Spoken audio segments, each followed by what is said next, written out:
어머니, 얘기 다 듣고 왔어요. 어쩐 일이니? 내가 여기까지 찾아오다니. 아버지가 남기신 땅, 그거 저희에게 남기신 유산이잖아요. 엄마 마음대로 지금 뭐 하시는 거예요? 아들인 저에게 상의했어야죠. 엄연히 따지면 그 재산의 일부는 제 거 아니에요. 가족. 내가 지금 가족을 운운할 자격이 있니? 폭설 내리던 그날, 내가 내 집에 얼마나 힘들게 찾아갔는지 기억도 안 나니? 어머니, 그건 다 지난 일이잖아요. 그땐 상황이 어쩔 수 없었던 거잖아요. 어쩔 수 없었다고? 내가 전기가 끊겨 얼어 죽을 것 같아 너희 집 문을 두드렸을 때 너희가 날 어떻게 대했니?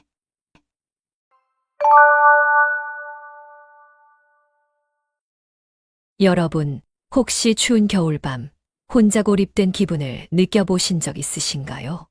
난방조차 되지 않는 상황에서 얼어붙을 듯한 추위와 마주하고 그 어둠 속에서 느껴지는 외로움과 불안함. 저는 그런 순간을 온몸으로 경험한 적이 있습니다. 특히 나이가 들수록 이런 순간은 더 버거워지는 것 같아요. 젊었을 때는 힘들어도 함께할 사람이 있었고 그들의 온기가 내 곁에 남아 있었으니까요. 그런데 혼자 남은 지금 세상의 추위는 더 깊이 다가옵니다. 그날은 눈발이 거세게 몰아치던 한겨울 밤이었어요. 하늘에서 내리는 눈은 멈출 줄 모르고 쌓였고 차가운 바람은 창문 틈새로 스며들어 방 안을 얼음장처럼 차갑게 만들었죠. 갑자기 전기가 끊기더니 난방도 조명도 모두 꺼져버렸어요. 저는 그 순간 온몸이 얼어붙는 기분이 들었어요. 어둠 속에 혼자 남겨졌다는 게 이렇게 무서울 줄은 몰랐어요.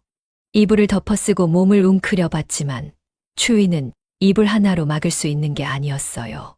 손끝이 시리고 발끝은 얼얼해지기 시작했죠. 이 나이에 이런 추위를 혼자 버텨야 한다니 참 서글프구나. 제 입에서 절로 혼잣말이 나오더라고요. 젊었을 때는 이런 날씨에도 남편이랑 아이들이 집을 가득 채웠었죠. 아이들이 뛰어다니며 웃고 남편이 저를 걱정하던 모습이 떠올랐어요. 그때는 힘들어도 적어도 혼자는 아니었거든요. 서랍을 뒤져 촛불을 찾아 성냥을 그었어요. 성냥불이 이리저리 흔들리며 꺼질 듯 말 듯 했지만 간신히 불을 붙였죠. 작은 촛불 하나가 어둠을 겨우 밝히고 있었어요. 불빛이 흔들리는 걸 멍하니 바라보며 생각했어요. 정말 이 나이가 되어서 혼자 이 추위를 감당해야 하는구나. 촛불을 쥔 채 가만히 앉아 있으니 젊은 시절이 떠올랐어요. 그때는 추운 겨울이 와도 우리 집은 따뜻했어요. 비록 사는 게 힘들었지만 아이들의 웃음소리가 집안을 가득 채웠죠. 남편과 함께 저녁을 준비하고 아이들이 엄마! 하고 달려들던 순간들이 얼마나 소중했던지 몰라요. 그 시절에 저는 지금처럼 이렇게 외롭지 않았어요. 그때는 혼자라는 단어조차 몰랐거든요. 하지만 지금은 다르죠. 이 어둠 속에서 혼자 있다는 게 이렇게 무겁게 느껴질 줄이야. 제 마음은 점점 더 추워졌어요. 아무리 몸을 웅크려도 마음속 깊이 파고드는 외로움은 막을 수 없더라고요. 눈물이 흐르려고 하는 걸 간신히 참았어요. 그런다고 달라질 게 없잖아. 스스로를 다독이며 추위를 견뎌보려고 애썼죠. 그러다 문득 생각이 들었어요. 이렇게 있다간 정말 큰일이 날 수도 있겠다고요. 아무리 이불을 덮어도 몸이 얼어붙는 걸 막을 수 없었거든요. 바깥 공기는 창문 틈새로 파고들어 방 안을 꽉 채우고 있었고 이러다 정말 동사라도 하는 게 아닐까 싶었어요. 순간 아들 집에 가야겠다는 생각이 번쩍 들었어요. 하지만 문제는 휴대폰이었죠. 배터리가 다 닳아 꺼진 휴대폰을 쳐다보며 한숨을 내쉬었어요. 이놈의 폰이 왜 이렇게 중요한 순간에 쓸모가 없는 거야? 괜히 휴대폰을 두드려보며 말을 해봤지만 물론 소용이 없었죠. 아들에게 전화를 할 수 없으니 결국 무작정 걸어가야겠다는 결론에 이르렀어요. 그 생각을 하니 두려움이 몰려왔어요. 눈보라가 그렇게 심하게 몰아친 바깥으로 나가야 한다니. 한 번도 혼자 그렇게 긴 거리를 걸어본 적이 없었던 것 같아요. 그래도 어쩌겠어. 여기 그대로 있다간 정말 얼어 죽겠다. 스스로를 설득하듯 중얼거리며 옷을 껴입기 시작했어요. 두꺼운 코트를 꺼내 입고 장갑과 목도리까지 단단히 챙겼죠. 아들 집에 가면 따뜻한 방이 있을 거야. 그리고 녀석이 날 안 받아줄 리 없겠지. 제 마음을 다잡기 위해 혼잣말을 하며 신발을 신었어요. 문을 열자 찬 바람이 얼굴을 후려치듯 들어왔어요. 순간 움찔했지만 이미 마음을 먹은 이상 멈출 수 없었어요. 그래, 가보자. 혼잣말로 자신을 독려하며 첫 발을 내디뎠죠. 걸음을 옮기자마자 발이 눈 속으로 푹푹 빠졌어요. 에휴, 이게 쉽지 않네. 한참을 걸으니 바람이 점점 더 세지고 얼굴이 얼얼해졌어요. 그런데도 마음속엔 작은 희망이 있었어요. 조금만 더 가면 아들 집이다. 따뜻한 방에 들어가면 이 고생도 끝이다. 그렇게 걷다가 문득 젊은 시절이 떠올랐어요. 그때는 이렇게 추운 날씨에도 웃음소리가 끊이질 않았죠. 아들이랑 눈밭에서 썰매를 타던 기억이 얼마나 생생한지요. 엄마! 엄마! 나 이겼어! 아들의 어린 시절 목소리가 귀에 들리는 것만 같았어요. 그땐 이렇게 추운 날씨도 즐겁기만 했는데. 입가에 작은 미소가 번졌어요. 그때 함께했던 순간들이 너무도 따뜻해서 그 기억만으로도 발걸음이 조금은 가벼워지는 기분이 들었죠. 하지만 동시에 가슴이 아팠어요. 그 아이가 지금도 그 시절을 기억할까? 아마 잊었겠지. 현실로 돌아오니 저는 고단한 걸음을 계속해야만 했어요. 걸음을 멈추고 잠시 하늘을 바라봤어요. 하늘에서 쉼 없이 내리는 눈은 어딘가 위로가 되는 것 같으면서도 동시에 저를 더 외롭게 만들었어요. 그래도 가야지. 내 아들인데 날 받아주겠지. 그렇게 마음을 다잡고 다시 발걸음을 내디뎠어요. 하지만 길은 생각보다 더 멀고 추웠어요. 시간이 지날수록 손끝은 얼어붙고 발끝은 감각이 없어지는 듯 했어요. 그런데도 걸음을 멈출 수는 없었죠. 조금만 더, 조금만 더. 제가 저를 다독이며 눈길 위를 계속 걸어갔어요. 지금 생각하면 그 순간 제 마음을 붙잡아 준 건 아들 집에 있을 따뜻한 온기라는 작은 희망이었던 것 같아요. 추운 바람을 뚫고 2시간을 걸어 아들 집에 도착했어요. 힘겹게 초인종을 눌렀죠. 벨소리가 울린 뒤 잠시 후 문이 열렸어요. 며느리가 문틈 사이로 고개를 내밀었는데 그 얼굴에 놀람과 당황이 가득하더군요. 어머님, 웬일이세요? 이렇게 갑자기 오시면 그녀의 목소리가 어딘가 따뜻하기보단 어색하게 들렸어요. 제가 미소를 지어 보이며 대답했죠. 아이고, 전기가 나가서 집이 너무 춥다. 밤새 견디기 힘들 것 같아서 잠깐 신세 좀 지려왔다. 말을 하는 제 입안에서 하얀 입김이 나오는 게 느껴졌어요. 그걸 본 며느리는 잠시 머뭇거리더니 문을 활짝 열어주더군요.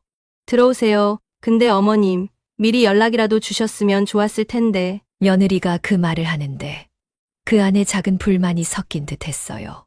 저는 괜히 어색해진 분위기에 작은 웃음으로 넘겼죠.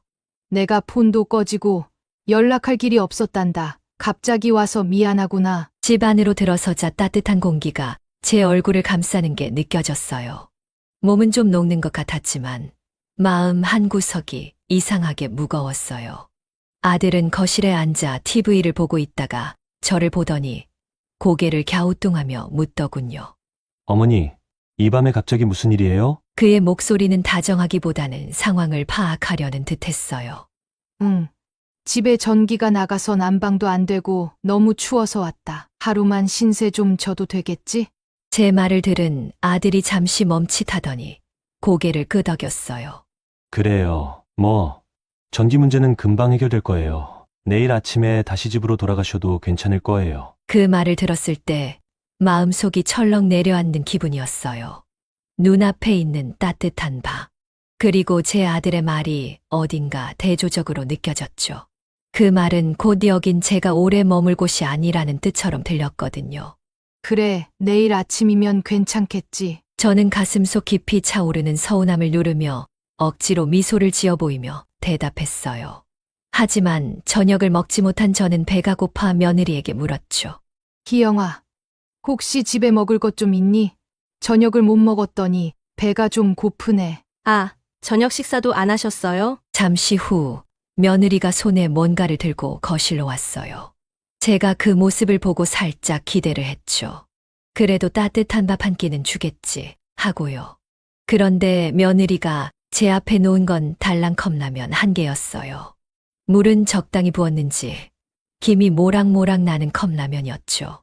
어머님, 오늘 저녁은 이걸로 드시면 될 것 같아요. 저희는 저녁을 이미 먹었거든요. 그 말을 듣는데 제 속에서 한숨이 터져 나올 뻔했어요. 하지만 꾹 참았죠. 괜히 또 불편하게 하면 제가 더 눈치 보일 테니까요. 그래, 이거라도 감사하다. 춥고 배가 고프니까 따뜻한 국물만 마셔도 든든하겠지. 그렇게 말하며 젓가락을 집어들었죠. 라면을 몇 젓가락 먹고 있는데 손주들이 방에서 나왔어요. 어린애들답게 신이 나서 뭐라 떠들면서 거실로 오더군요. 그런데 제가 라면을 먹고 있는 걸 보더니 갑자기 얼굴을 찡그리며 말을 했어요. 할머니, 여기서 뭐 먹고 있어요? 할머니 오니까 집에서 이상한 냄새가 나요. 그 말에 손주들이 코를 막으며 웃는 소리가 제 귀에 꽂혔어요. 우와, 냄새 진짜 심하다. 빨리 방으로 들어가자. 손주들이 그렇게 말하고는 서로 웃으며 방으로 들어가더군요. 순간 라면 젓가락을 들고 있던 제 손이 멈췄어요. 그 말이 얼마나 아프게 느껴졌는지 모릅니다. 제가 여기 있는 게 그 아이들에게도 불편한 일이구나 싶어서요. 그 짧은 순간에 여러 생각이 들었어요. 내가 괜히 왔나? 여기 있는 게 모두에게 짐이 되는 건 아닐까? 하지만 겉으로는 아무렇지 않은 척하려고 애썼어요. 애들이 말이야, 할머니가 오니 장난치고 싶어서 그런 거지. 뭐 그런 걸 신경 쓰냐. 제 스스로에게 그렇게 다독이며 라면을 겨우 마저 먹었어요. 하지만 속은 이미 차갑게 식어버린 것 같았어요. 라면을 먹는 동안에도 며느리는 주방에서, 아들은 안방에서 각자 자기 일에만 몰두하고 있었어요. 그들과 한마디 나누는 것조차 어려운 분위기였죠. 겨우 라면 국물까지 비우고 자리에서 일어났을 때 마음속에선 내가 여기 있을 자리는 아니구나라는 생각이 뚜렷해졌어요. 슬슬 밤이 깊어지던 참이었어요. 며느리가 다가오더니 말했어요. 어머님, 방이 따로 없어요. 여기서 주무셔야 할 것 같아요. 그 말을 듣는데 머릿속이 멍해졌어요. 이 집에 방이 몇 개나 있는 걸 알면서도 제가 쉴 곳이 따로 마련되지 않았다는 그 말이 어딘가 서운하게 들렸거든요. 하지만 내색할 수는 없었죠. 그래, 괜찮다. 어디서 자든 몸만 누이면 되지 않겠니? 그렇게 억지로 미소를 지으며 말했어요. 그런데 며느리가 손에 들고 온 건 얇은 이부자리 한 장이었어요. 거실 바닥에 이부자리를 깔아주면서 여기서 주무세요. 바닥이 조금 차가울 수도 있는데 담요를 덮으면 괜찮으실 거예요. 거실 바닥에 깔린 그 얇은 이부자리를 보니 마음속이 허전해졌어요. 이렇게 추운 날씨에 바닥에서 자라고 얇은 이부자리 하나를 내주는 게 전부라는 게 섭섭하기도 하고 서글프기도 했어요. 하지만 표정 하나 흐트러뜨리지 않고 웃으며 말했죠. 괜찮아. 이렇게라도 신세지게 해줘서 고맙다. 며느리는 고개를 끄덕이더니 그럼 주무세요. 라는 말을 남기고 자기 방으로 들어가 버렸어요. 그 모습을 보고 순간 마음이 찡했어요. 이게 내가 키운 자식의 집에서 받을 대우라니. 이런 생각이 스쳐 지나갔죠. 바닥에 누웠는데 차가운 냉기가 이부자리 밑에서 그대로 느껴졌어요.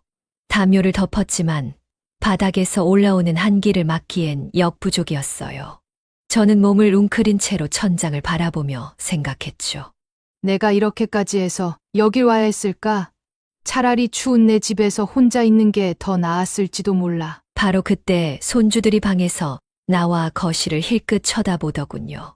그런데 그들의 얼굴엔 순수한 어린아이의 표정 대신 살짝 찡그린 표정이 스쳐 지나갔어요. 그리고 손주 중 한 명이 이렇게 말했어요. 할머니, 여기서 자요? 냄새가 나서요? 그 말을 듣는데 가슴이 철렁 내려앉는 기분이었어요. 손주가 방으로 들어가며 문을 쾅 닫는 소리가 울려 퍼졌어요. 그 소리가 왜 그렇게 크게 들리던지 제 마음에선 그 소리가 잔뜩 메아리 쳤어요. 아들은 며느리와 속삭이며 얘기를 나누고 있었어요. 어머니 불편하시겠지? 내일 아침엔 얼른 집으로 모셔다 드리는 게 좋겠어. 며느리가 대답했죠. 그래요. 거실 바닥에서 자게 하니까 더 오래 머물고 싶진 않으실 거예요. 그들의 대화가 어렴풋이 들려오는데 저는 더 이상 여기에 있을 이유가 없다는 걸 뼈저리게 느꼈어요. 이 집에서의 따뜻함은 제 것이 아니란 걸. 그리고 여기는 더 이상 제가 머물 자리가 아니라는 걸요. 그렇게 바닥에 누운 채 한참을 생각했어요. 그래, 내일 아침 일찍 돌아가야겠다. 여긴 내 자리가 아니니까. 마음속에서 그런 다짐을 하고는 눈을 감았지만 차가운 바닥과 함께 마음도 차갑게 얼어버린 기분이었어요. 밤새 잠을 이루지 못한 채 새벽을 맞았어요. 거실에 울려 퍼지는 정적 속에서 저는 그 집을 떠날 결심을 굳혔답니다. 다음 날 아침이 밝았어요. 몸을 일으켰는데 온몸이 뻐근하고 결린 데가 한두 군데가 아니었어요. 차가운 바닥에서 밤을 지낸 탓인지 손발이 얼얼했고 몸이 무거운 게 어딘가 푹 꺼져버린 기분이었죠. 하지만 몸의 피곤함보다 마음의 무게가 더 크더군요. 부엌에서 바쁘게 움직이는 며느리의 모습이 보였어요. 저는 억지로 웃음을 지으며 말을 건넸죠. 일찍 일어났네. 아침밥 준비하니? 며느리는 돌아보지도 않고 대답했어요. 어머님, 저희는 시간이 없어서 그냥 간단히 먹으려고요. 어머님도 간단히 드세요. 아니야. 나 그냥 바로 나가야겠다. 집에 가서 챙겨 먹으면 되지. 아들이 다가오더니 말을 건넸어요. 어머니, 제가 차로 모셔다 드릴게요. 날씨도 춥고 힘드실 텐데요. 그 말에 저는 손을 저으며 단호하게 대답했죠. 아니다. 괜찮다. 내가 알아서 갈게. 너도 회사에 늦으면 안 되지 않니? 아들은 잠시 머뭇거리더니 다시 말했어요. 그래도 어머니, 어제도 눈속을 걸으셨는데 오늘은 제가 모셔다 드리는 게 맞는 것 같아요. 저는 아들의 말에 웃으며 고개를 저었어요. 아니다. 버스 타고 가면 된다. 어제는 폭설이라 버스가 안 다녔지. 오늘은 다닐 거 아니냐. 걱정 말고 내일이나 해라. 며느리는 그런 저를 흘낏 쳐다보더니 고개를 돌렸어요. 그 순간 제 마음속에서는 뭔가 단단히 부서지는 느낌이 들었어요. 하지만 그것조차 더 이상 상처가 되지 않을 만큼 제 마음은 이미 식어 있더군요. 이부자리를 걷고 옷을 챙겨 입으면서 한 번도 그 집에 다시 올 생각이 들지 않았어요. 그래, 여기 오는 게 잘못이었구나. 여긴 더 이상 내가 머물 곳이 아니야. 스스로 다짐하며 문을 나섰어요. 밖으로 나가니 차가운 바람이 얼굴을 때렸지만 이상하게도 집 안보다 더 따뜻한 느낌이었어요. 아들이 다시 한번 따라 나오며 말했죠. 정말 괜찮으세요? 제가 택시라도 불러드릴까요? 저는 웃으며 고개를 저었어요.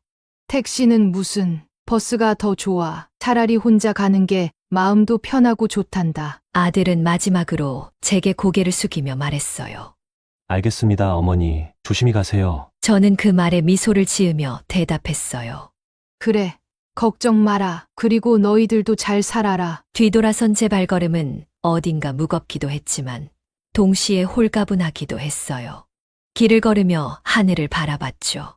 흐린 날씨에 희미한 햇빛이 비치고 있었어요.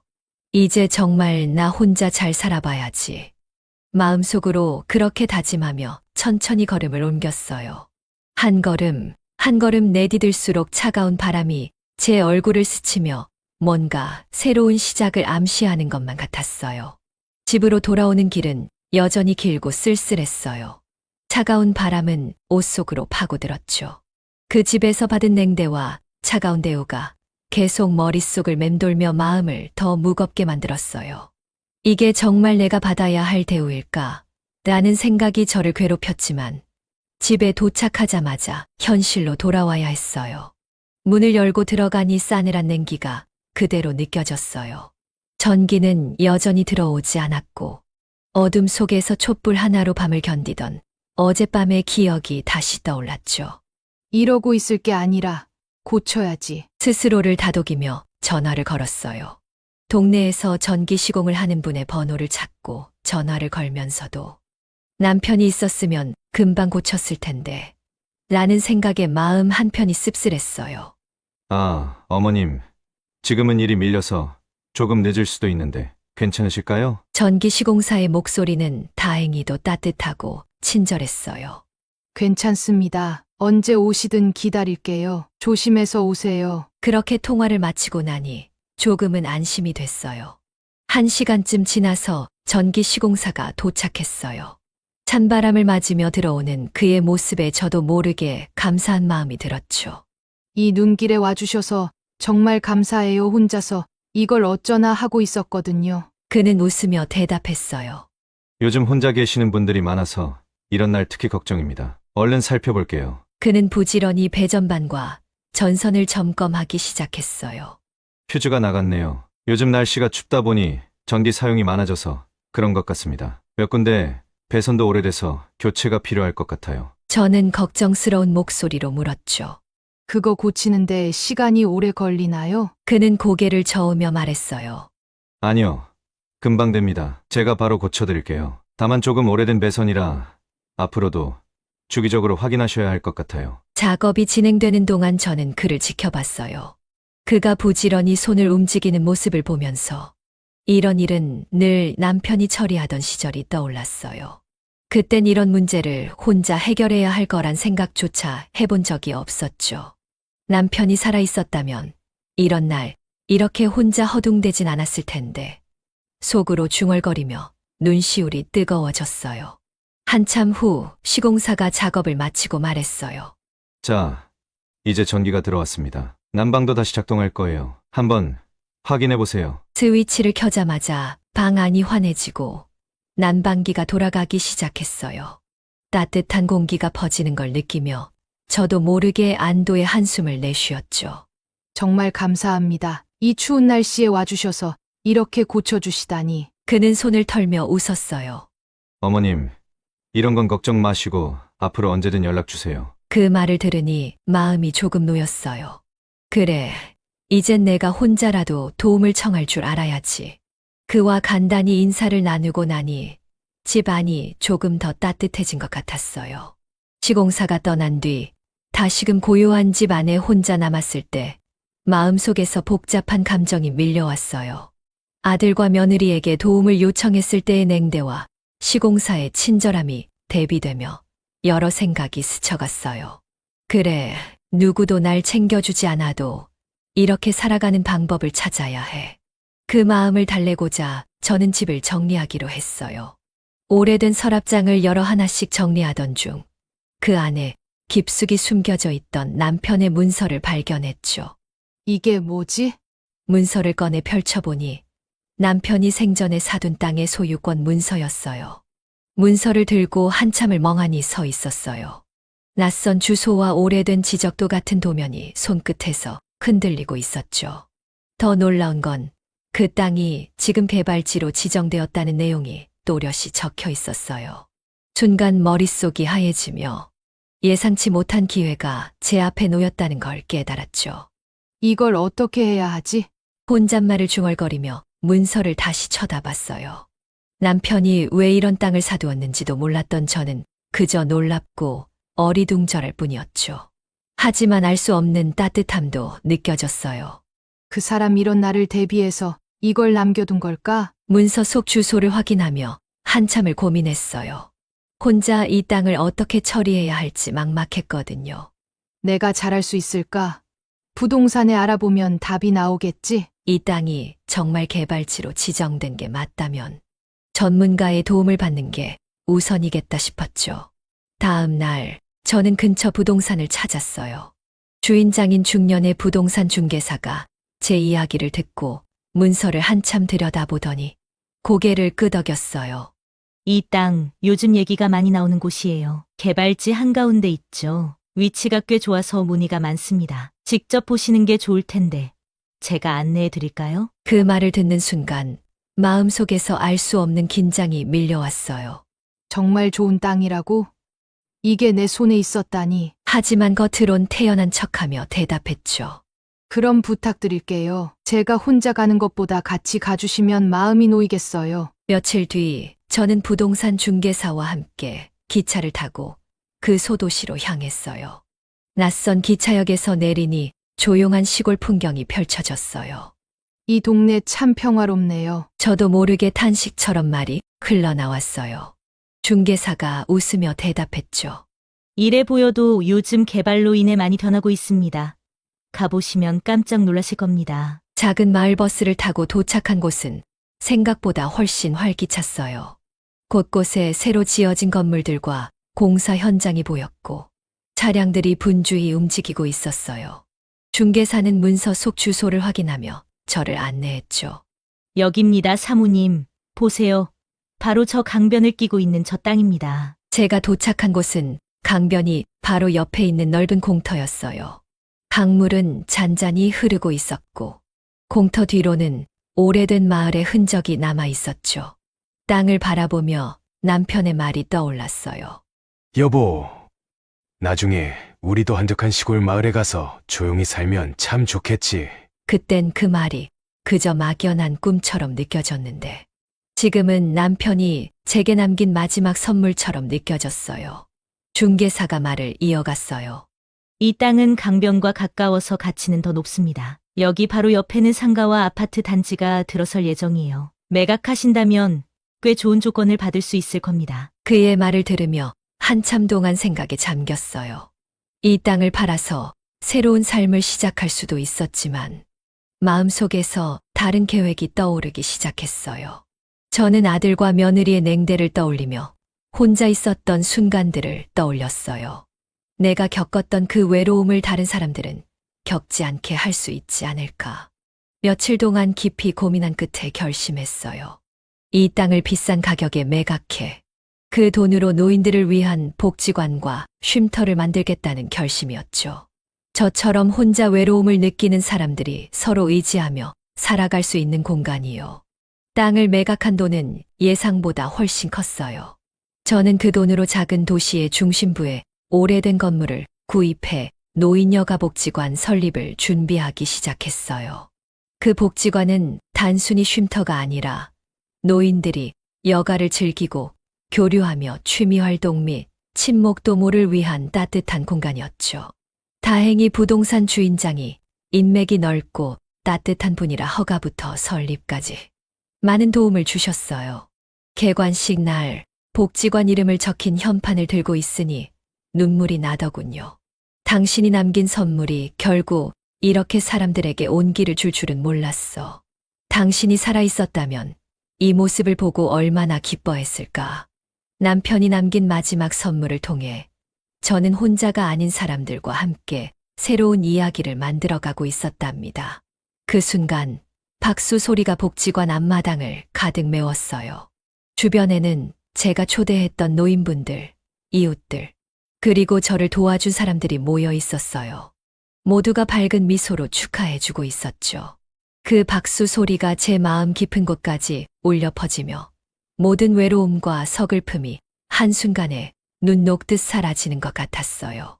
복지관의 문이 열리자 노인분들이 하나둘씩 안으로 들어가기 시작했어요. 새로 칠한 따뜻한 색감의 벽과 환한 조명이 그들을 맞이했어요. 곳곳에 놓인 편안한 소파와 테이블, 그리고 넓고 환한 당당은 마치 그들을 기다리고 있었던 것처럼 보였어요. 저마다 감탄을 하며 복지관 안을 둘러보는 모습이 참 행복해 보였어요. 여기 정말 좋네요. 이렇게 따뜻한 공간이 있다니 이제 매일 오고 싶을 것 같아요. 한 할머니가 웃으며 제게 말씀하셨어요. 그 말을 듣는데 눈물이 핑 돌았어요. 제가 상상했던 그 모습, 노인분들이 서로 웃으며 즐거운 시간을 보내는 모습이 현실이 되었으니까요.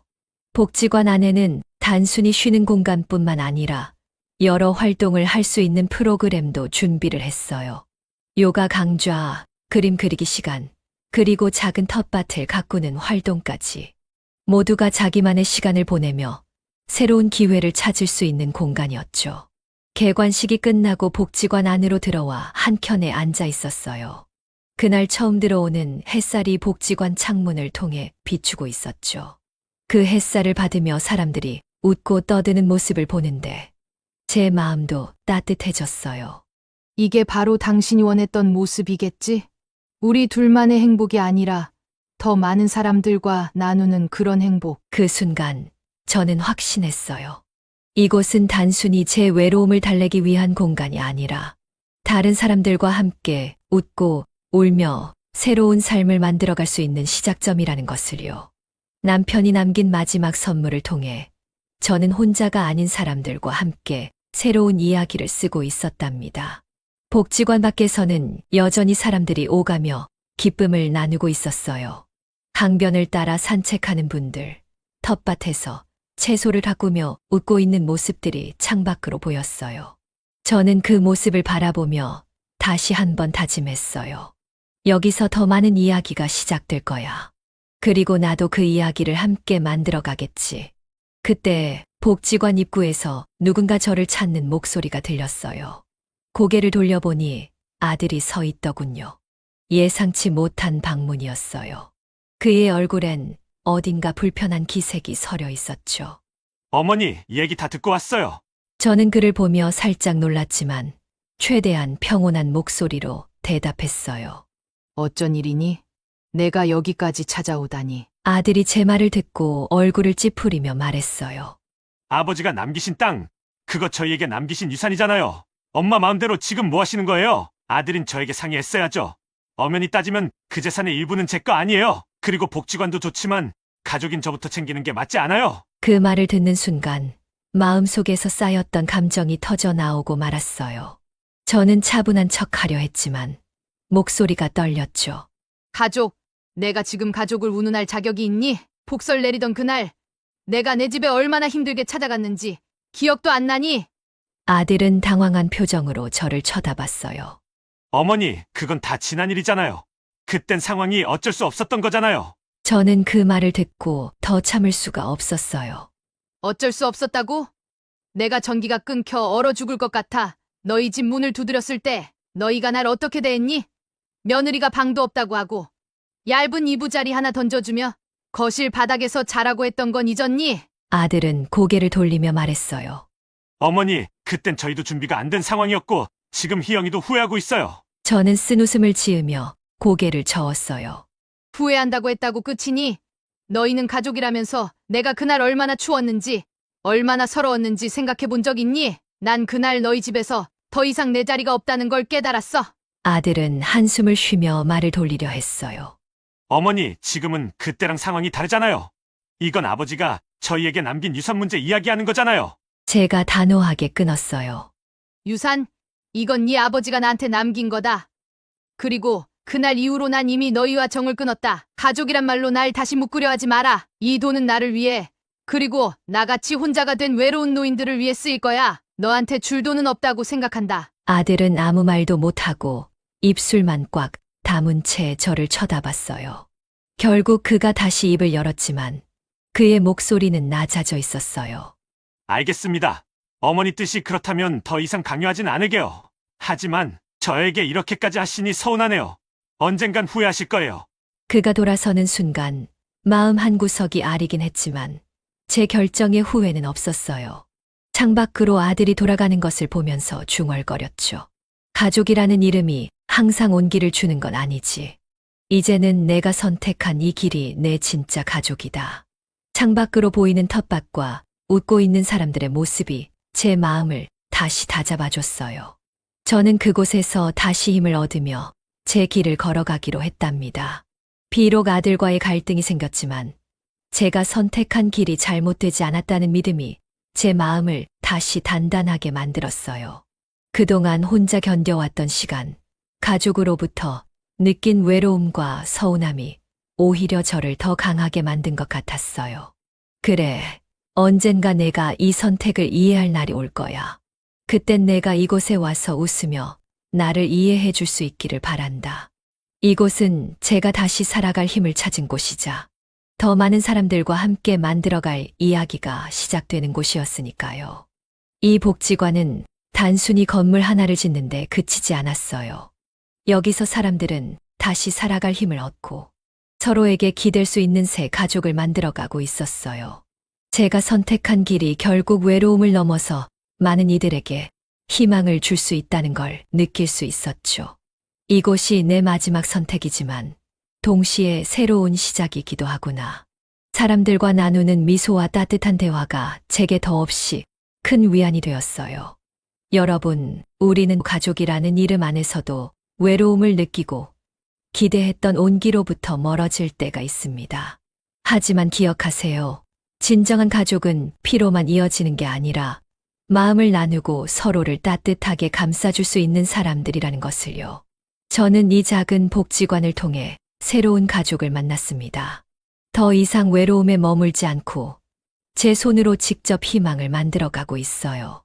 여러분도 삶이 힘들고 막막할 때 한 번쯤 주변을 돌아보세요. 누군가와 나누는 따뜻한 미소와 작은 온정이 여러분의 하루를 바꿔줄지도 모릅니다. 이 이야기를 통해 자신만의 희망을 찾길 바랍니다. 끝이 보이지 않는 듯한 겨울도 언젠가 봄을 맞이하듯 여러분의 삶에도 따뜻한 봄날이 찾아올 겁니다. 우리 모두 그 희망을 잃지 않고 오늘을 살아가길 바랍니다.